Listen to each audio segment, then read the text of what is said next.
എവിടെക്കടാ? ഇന്ന് മദ്രസയില് റിസൾട്ട് അറിയണ ദിവസാ. ഇന്ന് മദ്രസ റിസൾട്ട് അറിയണ ദിവസാ? അത് നോക്കാൻ പോവാ? ഞാൻ കഴിഞ്ഞല്ലോ തോറ്റല്ലേ? പ്രശ്നം ജയിക്കോ? അപ്പൊ ഇതാണ് ഇല്ലു പഠിക്കണ മദ്രസ ട്ടാ. എവിടെ എഴുതിച്ചിണ്ടാകുക? അവിടെ എഴുതിച്ചിണ്ടാ?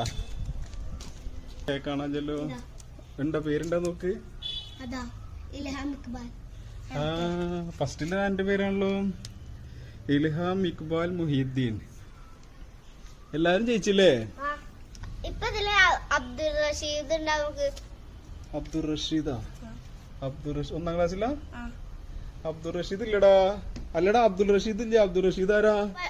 പഠിപ്പിക്കണ ഉസ്താദാ. അത് പാവാ. അത് പ്രശ്നം തോറ്റി. അത് എപ്പോഴും ഒന്നാം ക്ലാസ്സിലാണ്.